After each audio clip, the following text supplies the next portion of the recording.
In this video we are going to take a second look at the Kill Team strike force featured in Warzone Octarius Book 1 Rising Tide. This is a follow-up to my review I released last week, which sparked some very interesting discussions with you guys, and ultimately I couldn't help thinking that our new Army of Renown is telling us a lot about the current state of the Deathwatch in 9th edition. Buckle up, grab some popcorn and prepare for a little rant, as I first go through what I consider 3 fundamental problems with our faction, and then conclude with what I consider possible solutions.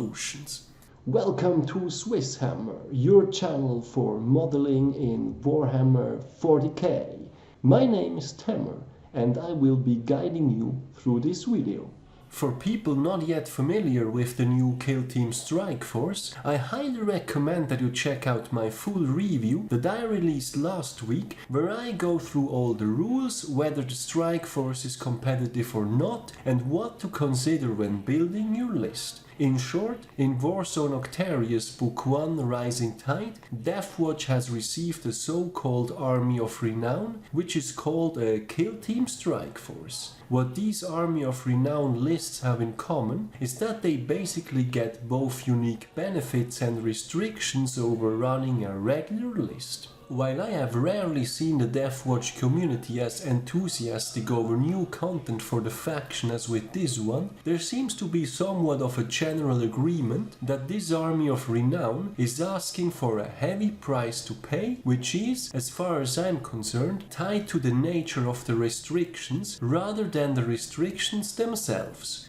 What do I mean by that? This is something that has been bugging me while doing the review, and many of your comments, which I greatly appreciated, further added to that. I think that I narrowed it down to 3 fundamental problems with our beloved faction that now return to kick us where it hurts. The first and to me most important one is Specialisms. Coming to think of it, this must have been the least discussed content of the entire supplement. Even Kill Team Cassius received more attention. The Dreadnought list did of course their part as well. Why would anyone be concerned with Specialisms when all we needed in order to be competitive were relatively cheap Proteus kill teams to support the walking coffins? But now that the Army of Renown has made them mandatory, they can no longer be ignored. As far as I'm concerned, there were 2 main problems before. The first is cost. Making already costly kill teams of an elite style army even more costly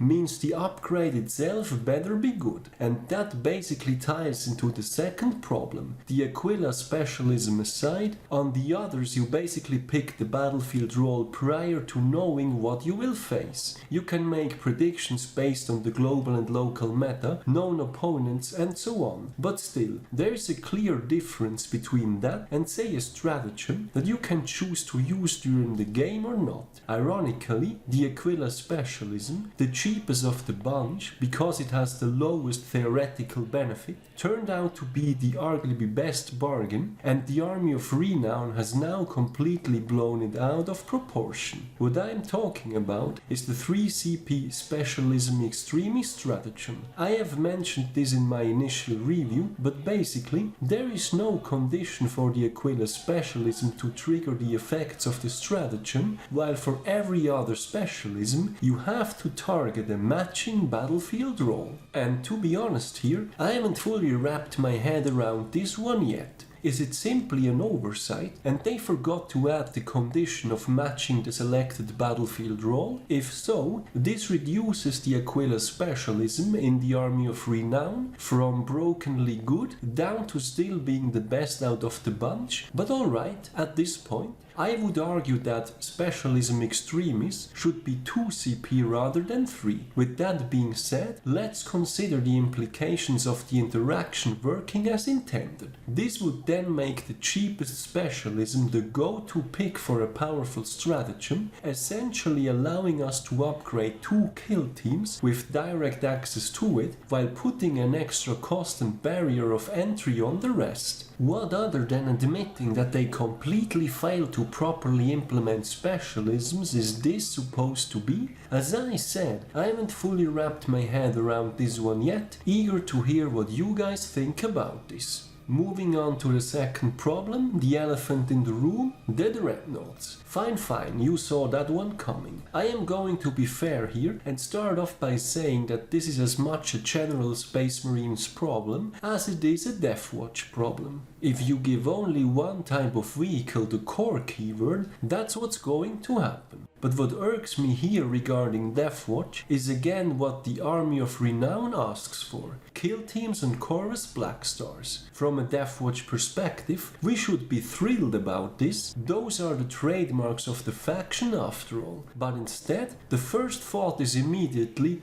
oh no, we cannot take Dreadnoughts. Initially, when the new supplement came out, some people, including myself, argued that Deathwatch would only ever be as good as the Kill Teams, and Deathwatch veterans aside, this primarily depended on how the corresponding datasheets in the Space Marines codex would be balanced. Turns out we were only half right, as people moved on to Dreadnoughts. Perhaps the introduction of the Army of Renown is a painful reminder of why that move to Dreadnoughts happened. Anyway, I'm going to return to the Corvus Blackstar and the matter of core in just a moment. But before that, to my third and final point, special issue ammunition. Look, you cannot really make a Deathwatch rant style video without talking about special issue ammunition. So what do you guys think about the Army of Renown rules for special issue ammunition? But Temur, what rules? Exactly my point. If anything, the way they worded Black Vault bolts is a painful reminder that they apparently just don't want to bother balancing what used to be a trademark of Deathwatch in 8th edition.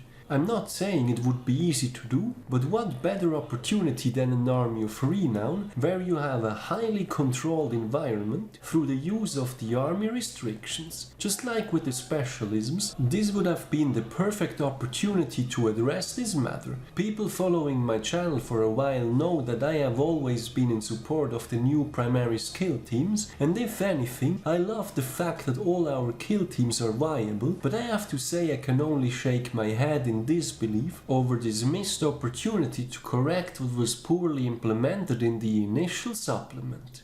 So with these three problems identified, Specialisms, Dreadnoughts and special issue ammunition, I've been thinking of 5 quick and dirty changes to bring the Army of Renown from we have to crack the enigma to this is at least as good as Dreadnoughts. So here is what I would do for the Army of Renown. First, equalize all specialisms at 15 points. This is assuming that the Aquila specialism remains bonkers as it is, but at least this would lower the overall tax to be paid for the Army of Renown, as well as rewarding those players who put some extra thought into actually gambling for the right battlefield role for a given matchup.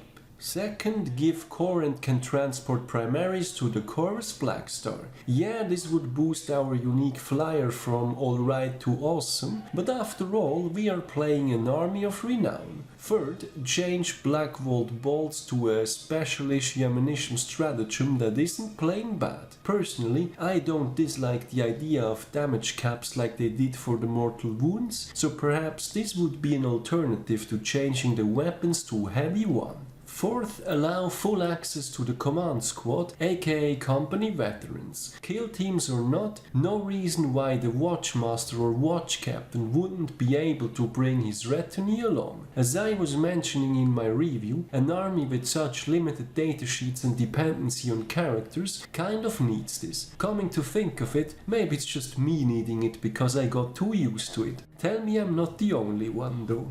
Then fifth, enable some additional datasheets for the Fortis Kill Team. With Outriders having gone up in points and Assault Intercessors not being optimal either, this only leaves Hellblasters. While especially Assault Hellblasters are great, it highly limits this particular kill team. It would be great to have Suppressors or even Blade God Veterans as an additional option.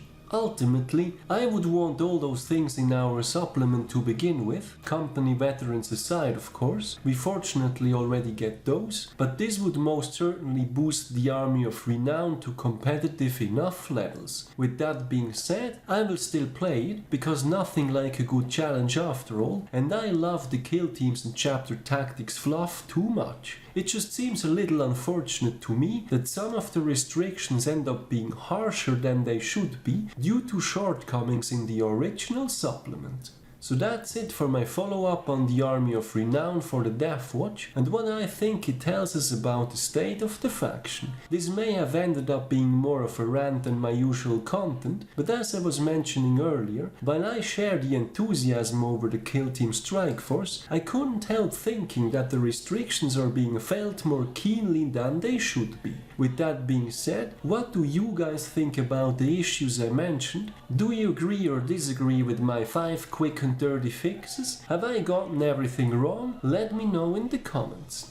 Finally, I would also like to mention that there is a SwissHammer Facebook page where I will be posting links to my videos as well as articles I find of interest. I do read a lot about the hobby, but not all of it will always end up as its own video. I look forward to seeing you there as well. I do also have a Patreon page. If you like my content, any additional support is greatly appreciated as it helps me invest into future videos. As always, thank you very much for watching, guys. Your continued support is greatly appreciated. I hope you have been enjoying this video. Give me a thumbs up if you did, and don't forget to subscribe if you haven't done so already. Thanks again and see you next time.